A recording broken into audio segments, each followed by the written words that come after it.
Welcome to iDream media. So ఈరోజు మనం మాదాపూర్లో ఉన్న ప్రముఖ యోగా గురు అరుణాదేవి గారి యోగా ఆశ్రమంలో ఉన్నాము. ఇక్కడ అనేక రకాల మెడిసినల్ ప్లాంట్స్ ఉన్నాయి. మరి ఏ మెడిసినల్ ప్లాంట్స్ మనకి ఎటువంటి అనారోగ్య సమస్యలను తగ్గిస్తాయి, ఎలా వాడుకోవాల్సి ఉంటుంది, వివరాలు తెలుసుకుందాం. మ్యామ్ నమస్తే అండి. నమస్తే. నాకు ఈ ప్లేస్ అంటే చాలా చాలా ఇష్టం. సో ఇక్కడికి వస్తే ఏంటంటే ప్రత్యేకంగా ఈ మొక్క దగ్గర కూర్చుంటే ఈ ఆరోగ్య లాభాలు కలుగుతాయని లేదు. జనరల్గా వాక్ చేస్తూ ఉంటే ఈ గాలి ద్వారానే మనకు ఆరోగ్య లాభాలు చేకూరుతాయి, అనారోగ్యాలు తగ్గిపోతాయి అంటారు. సో అందుకు నాకు ఇక్కడ రావడం చాలా ఇష్టము. ఎప్పుడు రష్గా ఉంటుంది ఇది. అయితే మ్యామ్ జనరల్గా మనము ఇక్కడ ఉన్న వీటిలో చూస్తే కనుక ఈ పారిజాతం మొక్క చాలా ఆహ్లాదంగా అనిపిస్తుంది. చూస్తారు కదా ఫ్లవర్స్. ఇప్పుడు సీజన్ ఇంకా మార్నింగ్ అందరూ వచ్చి తీసుకెళ్ళిపోయారు. సాయంకాలం అయ్యేసరికి ఎంత మంచి వాసన వస్తుందో. చాలా మంది నిద్ర పట్టట్లేదు అని అంటారు. అవును, ఈ నిద్ర పట్టట్లేదు అన్న వాళ్ళు ఈ వాసన చూస్తే మంచి నిద్ర పడుతుంది. సాయంకాలం ఏడుస్తాయి 6 గంటలకి, కొంచెం చీకటి పడుతుండగా నిలుస్తాయి. మార్నింగ్ మొత్తం రాలిపోయి ఉంటాయి, మొత్తం చెట్టుని ఏమి ఉండవు మీకు పొద్దున్న అయ్యేసరికి. ఈ పువ్వు కూడా మెడిసినల్ గా ఉపయోగపడుతుంది మీకు. ఎలా అంటే ఎవరికైతే నిద్ర రావట్లేదు వాళ్ళకి ఈ ఫ్లవర్స్ ఆ వాసన చూస్తే మంచిగా అలా పెట్టుకుని స్మెల్ చూడడం మొదలు పెట్టాలి. ఒక 4-5 సార్లు అలా చూసిన తర్వాత కొంచెం బ్రీతింగ్ చేస్తే నిద్ర కూడా చాలా బాగా పడుతుంది. అలాగే ముఖ్యంగా ఆకులు, పారిజాతం చెట్టు ఆకులు ఉన్నాయి కదా, ఈ ఆకులు వర్షాకాలం చక్కగా బాగుంటుంది. కొంచెం రఫ్ గా ఉంటుంది ఆకు, ఇట్లా గరుగ్గా ఉంటుంది. ఇట్లా పెడితే మరీ ముదిరిపోయింది కాకుండా మరీ లేతది కాకుండా ఇలాంటి ఆకు కనుక తీసుకుని, ఇవి బాగా నొప్పులు ఉన్న వాళ్ళకి, ఇప్పుడు చూడండి చాలా మందికి వైరల్ ఫీవర్స్ వస్తున్నాయి. చికున్ గున్యా అని, డెంగ్యూ అని, ఏదైనా సరే జాయింట్స్ మీద చూపిస్తుంది వైరస్. సో అన్ని జాయింట్లు పెయిన్స్ రావడం, ఫీవర్ తగ్గిపోతుంది, ఇన్ఫెక్షన్ తగ్గిపోతుంది, కానీ చాలా మందికి ఈ నొప్పులు తగ్గట్లేదు. సో ఆ నొప్పులకి పారిజాతం చాలా బాగా ఉపయోగపడుతుంది. ఏం లేదు, పారిజాతం చెట్లు ఇట్లాంటి మరీ లేతవి కాదు, మరీ ముదురు ఆకు కాకుండా ఇట్లాంటి ఆకు ఒకటి, 2 ఆకులు, ఈ సైజ్ అయితే 2 ఆకులు చాలు. చిన్న సైజు బాగా చిన్నగా ఉన్నాయి ఈ సైజ్ అయితే 3 ఆకులు. ఇది కడిగేసుకుని జస్ట్ ఇలా ముక్కలు కింద చేసి, ఈ ముక్కలు 1 కప్పు నీళ్ళల్లో వేసేసి ఒక 2-3 నిమిషాలు మరగాలి. 3 నిమిషాలు మరిగిన తర్వాత ఆ మూత పెట్టేసి 1 నిమిషం అలా వదిలేసి వడపోసుకొని ప్రొద్దున్నే పరగడుపున ఖాళీ కడుపుతో కనుక పొద్దున్నే, అది ఏం కలపకూడదు అందులో, హనీ వేరే నిమ్మకాయ అలాంటివి కలపకూడదు. ఓన్లీ వాటర్, టీ లాగా, జస్ట్ మనం హెర్బల్ టీ అన్నమాట. ఇది టీ లాగా కనుక తీసుకుంటే పెయిన్స్ చాలా బాగా తగ్గుతాయి. అలాగే చాలా మందికి మోకాళ్ళ నొప్పులు ఉంటాయి. మోకాళ్ళ నొప్పులు ఉన్న వాళ్ళకి కూడా ఇది చాలా బాగా పనిచేస్తుంది. అలాగే నడుము నొప్పి ఉన్న వాళ్ళకి, నెక్ పెయిన్, బాడీలో ఏ పెయిన్ ఉన్నా సరే ఈ టీ బాగా పనిచేస్తుంది. ఇది ఎక్కువ ఉందనుకోండి 2 సార్లు తాగండి. అంటే ప్రొద్దున తాగొచ్చు, సాయంకాలం తాగొచ్చు. ఎక్కువ ఉన్నప్పుడు, మామూలుగా అయితే 1 సారి తాగండి. ఈ ఫీవర్స్ వచ్చినప్పుడు పర్టికులర్గా మనకి జాయింట్ పెయిన్స్తో స్టార్ట్ అవుతుంది ఫీవర్.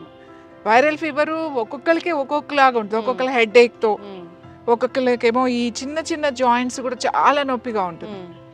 ఈ ఫీవర్ కన్నా కూడా ఈ నొప్పులు భరించలేము. సో అలాంటప్పుడు ఇది టీ కొంచెం మార్నింగ్ ఒకసారి లైట్గా, టీ ఏమి ఉండదు, ఇది ఏం గ్రైండ్ చేయొద్దు. గ్రైండ్ చేసి మనం రసం వేసి మరగబెడితే అది కషాయం అయిపోతుంది. ఇది టీ అనే అంటాం, ఎందుకంటే 3 to 4 minutes మాత్రమే ఇట్లా ఇలా వేసి మరగబెడతాం కాబట్టి దాన్ని హెర్బల్ టీ అనే అంటాం, పారిజాతం టీ. సో ఇది 2-3 సార్లు మీరు తాగుతూ ఉంటే ఆ పెయిన్స్ బాగా తగ్గుతాయి, ఆ స్వెల్లింగ్స్ అవన్నీ కూడా బాగా తగ్గుతాయి. తర్వాత ఇంకా ఈ పారిజాతం నొప్పులకి బాగా ఉపయోగపడుతుంది. ముఖ్యంగా వైరల్ ఫీవర్స్ కూడా, పెయిన్స్ తో వచ్చే ఫీవర్ అంటే జ్వరం రకరకాలుగా వస్తుంది. పెయిన్స్ తో ఏదైతే నొప్పులతో స్టార్ట్ అయ్యి జ్వరం వస్తుంది చూడండి, దానికి ఈ ఆకుల టీ చాలా బాగా పనిచేస్తుంది. ఇది ఒక డివైన్ ప్లాంట్ అని చెప్తారు కాబట్టి, డివైన్ ప్లాంట్ మనకు పారిజాతం అంటే ఇది అది ఇంద్రలోకం నుంచి, భూమి నుంచి దిగి వచ్చిన పారిజాతం అని చెప్తాం. ఎవరు కొయ్యరు, పువ్వులు కింద పడినయే ఏరుకుని దేవుడికి, భగవంతుడికి పెడతారు.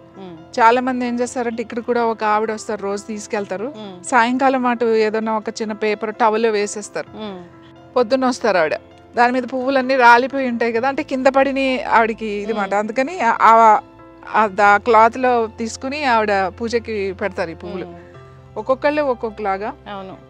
పువ్వులు కూడా చాలా చాలా మంచిది. ఈ ఫ్లవర్స్ కూడా టీ తాగొచ్చు. ఈ ఫ్లవర్స్ ఏవైతే ఉన్నాయో జస్ట్ ఒక 5 చిన్నవి, ఒక 4-5 ఇవి చూడడానికి చాలా అందంగా ఉంటాయి కానీ మన చేతిలోనే వాడిపోతాయి. చూడండి, మీ చేతిలోనే దాని ఇది పోయింది. ఎందుకంటే మన హీట్ కి చాలా డెలికేట్ ఈ ఫ్లవర్, చాలా డెలికేట్. చూడండి అప్పుడే ఎట్లా అయిపోయింది. సో ఈ ఒక 4-5 ఫ్లవర్స్ చాలు. నిద్ర పట్టట్లేదు, ఎవరికైతే నిద్ర పట్టట్లేదు మాకు అని అనుకున్నప్పుడు సాయంకాలం అంటే చీకటి పడిన తర్వాత డిన్నర్ చేసిన తర్వాత ఎప్పుడో మెల్లగా ఒక గంట తర్వాత ఒక 5-6 పువ్వులు తీసుకుని ఒక గ్లాస్ నీళ్లు పోసి ఒక 3 to 4 minutes మరగబెట్టండి. తర్వాత స్టవ్ ఆఫ్ చేసేసి దాని మీద ఒక ప్లేట్ పెట్టేసేయండి. పెట్టేసి 1 నిమిషం అలా వదలండి. కొద్దిగా వామ్ ఉండాలి, మరి చల్లగా అయిన తర్వాత తాగకూడదు. కొంచెం వేడిగా ఉండగానే, కొద్దిగా వేడిగా ఉండగానే తాగాలి. నేను ఇక్కడ ఏంటంటే స్ట్రెస్ తగ్గుద్ది, రిలాక్స్ అవుతారు, చాలా రిలాక్స్ అవుతారు దీంతో. ఇది పెయిన్స్ బాగా తగ్గిస్తుంది, పెయిన్స్తో వచ్చే ఫీవర్ని తగ్గిస్తుంది. ఆ ఫ్లవర్స్తో టీ తాగితే మనకి రిలాక్సింగ్, స్ట్రెస్ బాగా తగ్గుతుంది, నిద్ర బాగా పడుతుంది. అయితే ఇది చాలా పెద్ద, అంటే చాలా ఏజ్ ఎక్కువ ఉన్న చెట్టు కదా మ్యామ్? ఇది చాలా పెద్ద చెట్టు అండి. చిన్న చెట్లు కూడా ఉన్నాయి మనకు అక్కడ, అవి చిన్న చిన్నవి. ఇది చాలా ఇయర్స్ నుంచి ఉంది కాబట్టి చాలా పెద్దది. చాలా మంది పారిజాతం అంటే ఇది అని వెళ్ళిపోతూ ఉంటారు దీన్ని చూసి, బట్ ఇది కూడా పారిజాతం చెట్టు. ఇంకా మేము మొన్న వర్షాలు వచ్చి అంత ఇది అయిపోయిందండి, లేకపోతే ఇంకా పెద్దగా ఉండేది. మళ్ళీ పెంచుకోవచ్చు, కుండీలో కూడా పెంచుకోవచ్చు. మామూలుగా ఇంత కుండీలో పెడితే చక్కగా పెరుగుతుంది. ఈ లీవ్స్ తోని మనం ఒక కషాయం లాగా తయారు చేసి తీసుకుంటే కనుక అన్ని రకాల మందికి ఎప్పుడు ఏదో ఒక నొప్పి అంటూ కంప్లైంట్ చేస్తూ ఉంటారు. వాళ్ళు ఒక కుండీలో చక్కగా ఈ మొక్కలు పెట్టేసుకుని కుండీలో పెంచుకోవచ్చు కదా. ఇప్పుడు బ్యాగ్స్ లో కూడా గన్నీ బ్యాగ్స్ ఇవి ఉంటాయి కదా, గోనె సంచుల్లో కూడా, కవర్స్ లో కూడా పెంచుతున్నారు. అలా ఈ మొక్క పెంచుకుంటే వాళ్ళు ఏంటంటే రెగ్యులర్ గా తీసుకుంటా ఉంటే చాలా బాగా పనిచేస్తుంది. ఖచ్చితంగా మ్యామ్, చాలా చక్కగా చెప్పారు. నిజంగా పారిజాత మొక్క అంటే అది ఒక దేవుడి ప్లాంట్ అని చెప్తారు. నిజంగానే దివి నుంచి భూమికి దిగి వచ్చింది ఆ ప్లాంట్. ఇన్ని రకాల ఆరోగ్య లాభాలు ఉన్నాయి కాబట్టి ప్రతి దేవాలయంలో కూడా ఇది ఉంటుంది. సో మన పెద్దలు ఏదైనా చెప్పారు ఈ మొక్కను పూజించాలి అంటే దాని వెనక సైంటిఫిక్ రీజన్ ఖచ్చితంగా ఉంటుంది. మీరు దాని గురించి చాలా చక్కగా చెప్పారు. అందరూ కూడా ఇలాంటి ప్లాంట్స్ని పెంచుకోవాలని కోరుకున్నాము.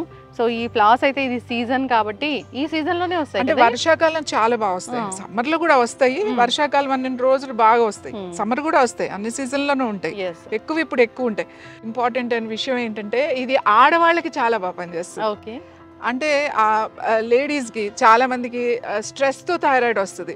అంటే ఆడవాళ్ళకి ఎట్లా అంటే లోపల వాళ్ళకి ఏదన్నా కూడా లోపల పెట్టుకుని పైకి మనం మాట్లాడుతుంటే ఎక్స్ప్రెస్ చేయరు. ఎవరైతే అంటే అందరూ అలా ఉండరు, కొంతమంది చేస్తారు, కొంతమంది ఎక్స్ప్రెస్ చేయలేరు అనమాట. అన్ని విషయాలు లోపలే పెట్టుకుని లోపలే బాధపడుతూ అది వాళ్ళ హెల్త్ మీదకి వస్తుంది. అలాంటి వాళ్ళకి పారిజాతం టీ చాలా మంచిది. అలాగే పారిజాతం చెట్టు కింద కూర్చుని ఊరికి అలా కళ్ళు మూసుకొని కూర్చుని కాసేపు ఒక 5 నిమిషాల నుంచి 10 నిమిషాలు, చాలా ఎక్కువసేపు అక్కర్లేదు, అలా కూర్చుని ప్రశాంతంగా అలా కూర్చుంటే చాలా రిలాక్స్ అవుతుంది, స్ట్రెస్ బాగా తగ్గుతుంది. మీ థైరాయిడ్ గ్లాండ్ మీద ఎక్కువ ప్రెషర్ పడకుండా రిలాక్స్ అవ్వచ్చు. ఇది ఇంట్లో ఉంటే చాలా మంచిది. ఎక్కడైనా మనకి ఇలా ఉన్నప్పుడు సాధారణంగా మనకు ఇదివరకు అయితే ఈ చెట్లు గుళ్ళో ఉండే ఎక్కువ, అలాగే ఇంట్లో పెంచుకునేవాళ్ళు ఇవన్నీ. సో కూర్చుంటే కూడా దీని మీద గాలి కూడా మనకు ఆ చెట్టు మీద కింద కూర్చుంటే కూడా మనకు ఆ రిజల్ట్ వస్తుంది. ఖచ్చితంగా మ్యామ్, చాలా చక్కగా చెప్పారు.